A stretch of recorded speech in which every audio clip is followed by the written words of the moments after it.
Para bunda sekalian, barangkali beberapa hari belakangan ini atau beberapa pekan belakangan ini, bunda kemudian mendapatkan satu tanggung jawab baru. Sebenarnya bukan tanggung jawab baru, tapi lebih dikatakan sebagai tanggung jawab yang dikembalikan kepada pemilik aslinya, yaitu para anak-anak kita karena wabah COVID-19 diliburkan dan kemudian diminta belajar di rumah. Nah, artinya ini sebenarnya bukan sebuah beban tambahan, tapi sebuah tanggung jawab yang dikembalikan kepada pemilik aslinya. Oleh karena itu, perasaan pertama yang harus kita bangun adalah menerima dengan ikhlas. Bahkan lebih dari itu, kita mencoba untuk mensyukurinya. Kenapa demikian? Karena mari kita bayangkan, selama ini tanggung jawab orang tua dalam pendidikan karakter anak-anaknya terbengkalai karena kesibukan orang tua dalam bekerja dan mencari nafkah. Saat ini kendala-kendala tersebut ditiadakan atas izin Allah. Anak diminta untuk belajar di rumah, dan kebetulan para orang tua pun diminta untuk bekerja di rumah. Sehingga sesuatu yang sejak revolusi industri telah terbengkalai, yaitu pendidikan anak-anak karena sibuk bekerja, sekarang mendapatkan barokah yang luar biasa dari Allah, yaitu bertemu kembali orang tua yang punya waktu dan anak-anak yang minta dididik. Jadi yang pertama kali yang saya minta adalah bangun rasa syukur itu. Ini adalah karunia yang luar biasa yang jarang terjadi, dan entah kapan lagi ini akan terjadi dalam kehidupan kita. Kemudian yang kedua, yang harus kita lakukan adalah bukan semata-mata menggantikan peran guru. Kita ajari anak kita bahasa, kita ajari anak kita matematika, kita ajari anak kita Pancasila. Justru ini adalah kesempatan yang terbaik bagi kita untuk mendidik anak-anak kita karakter tentang kemandirian, tentang kedewasaan, tentang tanggung jawab. Saat ini justru kita berharap karena tidak ada guru yang mendampingi mereka, bahkan mereka harus mandiri belajar. Ini sebenarnya harus kita dorong. Bukan semata-mata lalu kemudian kita menjadi guru pengganti, lalu mereka juga kita suruh-suruh. Kalau tidak disuruh-suruh tidak melakukan. Ini momentum terbaik untuk mendidik kemandirian mereka. Jadi sebenarnya adalah dorong, ayah bunda mendorong anak-anak untuk melakukan self learning. Belajar sendiri. Tidak semata-mata belajar karena disuruh lagi.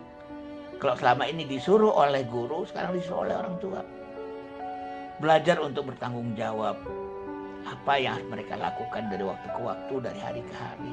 Belajar bertanggung jawab untuk distance learning.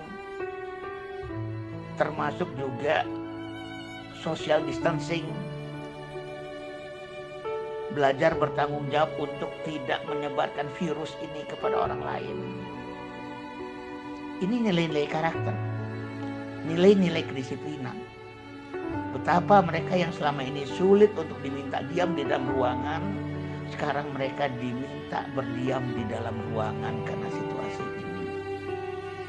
Ini sebenarnya ajaran-ajaran mereka untuk belajar tenang, belajar menjaga diri, belajar untuk mengendalikan hasrat-hasrat, untuk keluar rumah, berlari dan sebagainya.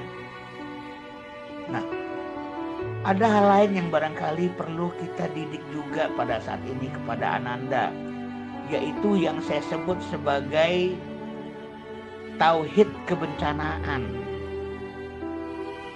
Apa itu tauhid kebencanaan? Yaitu satu nilai keimanan yang dimiliki oleh anak-anak terhadap musibah dan bagaimana menghadapi musibah itu sendiri. Ini yang disebut dengan tauhid kebencanaan. Bahwa ini adalah kesempatan yang paling tepat mendidik kepada anak tentang nilai-nilai Allah itu maha pengasih, maha penyayang. Bahwa bencana ini lahir bagian dari kasih sayangnya. Dan tadi saya sudah menyampaikan bagian dari kasih sayangnya itu. Allah memberikan kesempatan bunda ayahnya mendidik anak-anaknya lagi. Allah berikan kesempatan mereka untuk mengendalikan diri, mandiri, bertanggung jawab di dalam rumahnya sendiri. Sehingga musibah ini adalah bagian dari kasih sayang Allah. Mereka pada saat ini juga diingatkan kepada nilai-nilai tauhid bahwa Allah tidak membebani hamba kecuali sesuai dengan kesanggupannya. Bahwa musibah ini, wabah ini Allah berikan kepada manusia tidak mungkin melebihi kesanggupan manusia untuk menghadapinya. Ini juga artinya kita didik anak-anak kita dengan kesadaran bahwa tidak mungkin imunitas itu lebih buruk dari wabah. Ini keyakinan tauhid. Didik anak-anak kita itu.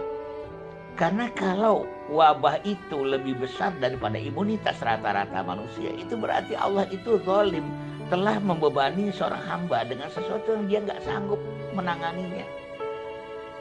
Adanya wabah menunjukkan bahwa manusia telah disiapkan dengan sains dan teknologi untuk menghadapinya. Manusia telah Allah siapkan imunitas untuk menghadapinya. Dan tidak mungkin ada wabah kalau sebenarnya tidak ada obatnya. Artinya apa? Mari kita didik anak-anak kita, bahkan diri kita dari sekarang, bahwa sebenarnya obat itu telah ada, semua wabah itu ada. Kita kadang-kadang malas mencarinya. Kita kadang-kadang malas menggalinya dan mengeksplorasinya. Ingatkan kepada anak-anak kita dengan nilai-nilai tauhid bahwa Allah itu tidak tidur. Allah tidak mengantuk. Allah itu berdiri mengurusi makhluknya. Allah bukan penonton dalam wabah ini. Allah bukan penonton dalam bencana ini.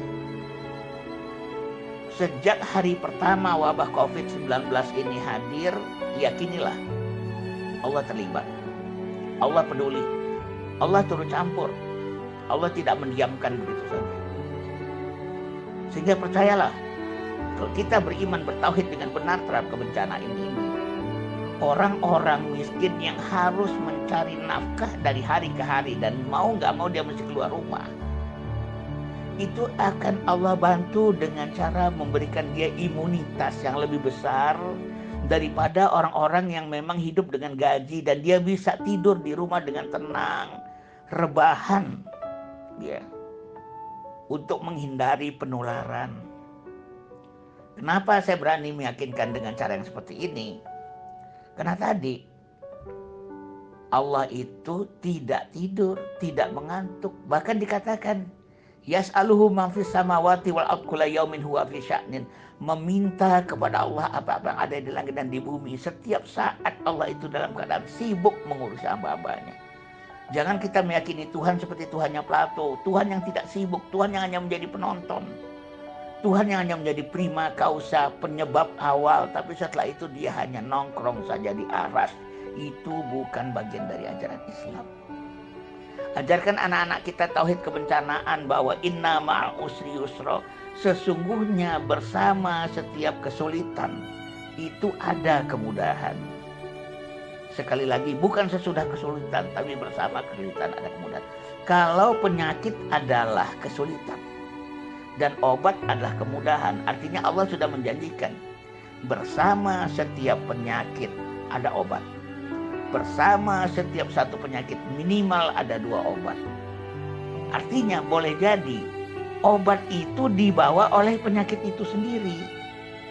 Itu yang dimaksudkan dengan inna ma'al usri yusra. Nah, oleh karena itu, bunda sekalian dan juga para ayah, seandainya ada yang mendengarkan, mari kita memiliki motivasi yang sangat kuat di dalam membersamai Ananda dalam hari-harinya di rumah. Ini adalah momentum yang bagus bagi kita untuk meningkatkan kemampuan kita, capacity building.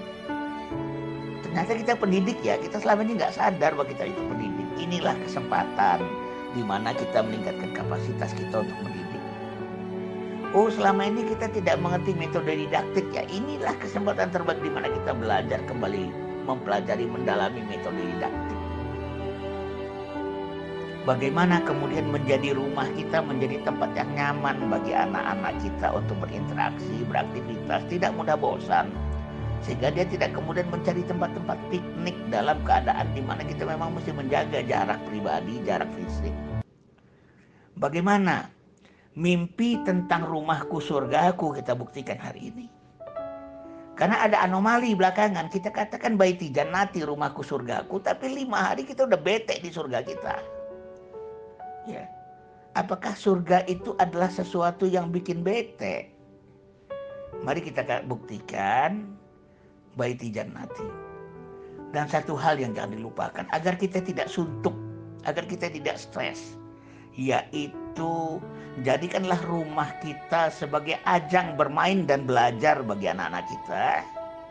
Dan jadilah kita itu sendiri sebagai teman bermain mereka. Tidak semata-mata jadi orang tua, jadi guru. Yang lebih penting lagi adalah menjadi teman bermain mereka. Bunda sekalian dan juga para ayah yang mendengarkan Qulwab ini, kita tidak tahu sampai kapan ini akan berlangsung, ya. Tapi seharusnya kita mampu menjadikan dunia ini seluas, rumah ini seluas dunia, dan menjadikan rumah kita ini sebagai sorga, sebagaimana yang sering-sering kita sebutkan. Baik itu sebagai pengantar, silakan kalau ada yang mau menanyakan masalah, kegelisahan, stres, segala macam dalam membersamai anak, ya, disampaikan saja. Terima kasih. Assalamualaikum warahmatullahi wabarakatuh.